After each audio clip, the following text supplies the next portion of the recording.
going on, guys? It is the Anime Jaguar here, or you call me AJ for short if that is a tongue for you. And today, with the Oscars coming today, I'll rank all 5 best anime feature nominees.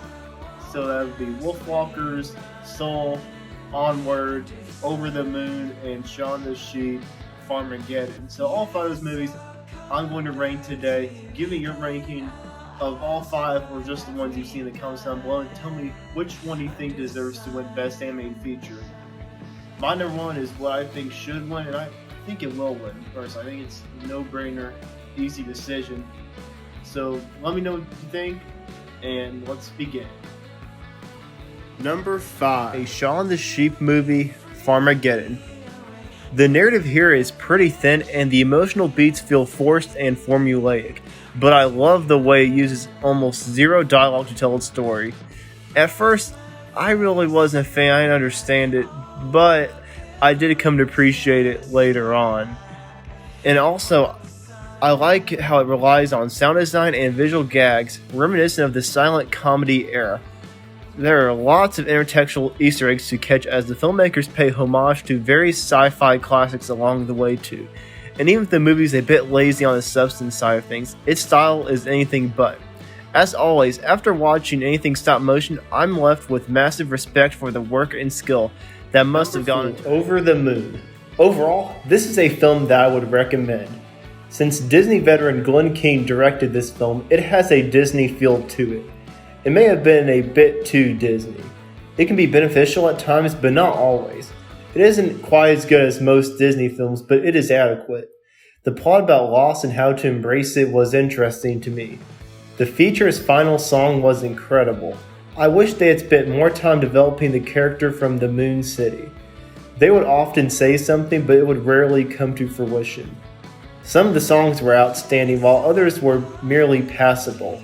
Some of the logic is illogical, but this isn't a film intended to be dissected. Character designs are amazing. The Moon Goddess appears to be fierce in her numerous costumes. It isn't perfect, but it's good. Number 3, Wolfwalkers. It's a bright and bold adventure, and very likely from what I've heard, the studio's most experimental film yet, at least in terms of its visual aesthetic. This is my first Cartoon Saloon movie, so I can't judge it based on their other movies. I'll have to watch some of the other movies later on. I might do a ranking in the future if you guys want me to. But about Wolfwalkers. Wolfwalkers' characters are composed like loose, bristly sketches, which combined with this film's smudgy watercolor backgrounds create not only flowing expressionism that remind me of films like The Tale of the Princess Kaguya. There is also some heavy influence from Miyazaki's Princess Mononoke. Although it doesn't have quite the same ambiguity that helped make the latter so compelling, its characters are clear and precise, and if nothing else, the film makes up for its sheer visual imagination. Number 2. It may not be Pixar's best feature, but I can't avoid how this film made me feel. Onward is a delightful movie that makes the most out of its ordinary idea, while the unoriginal concept makes the story and characters weak. The implementation is what gives the film the substance it needs to be an entertaining fantasy adventure movie. Onward comes off as profound thanks to the animation and the voice acting. You should check it out, but don't expect it to be the best Pixar feature. Don't think about the studio behind it and take it for what it is. Number 1. Soul. This is a unique movie that speaks to kids and adults at the same time. It can be interpreted in different ways depending on age and experience. It's not only a courageous idea, but it's also a story of genuine enthusiasm.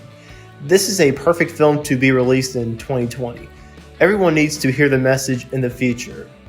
Soul is bright, funny, and gorgeous. The cast and the music is powerful to the film. Atticus Ross and Trent Reznor were the perfect people to hire to compose the score. Thank you for watching the video. If you haven't already, like and subscribe to the channel if you want to see more content like this. And I'll see you in my next video.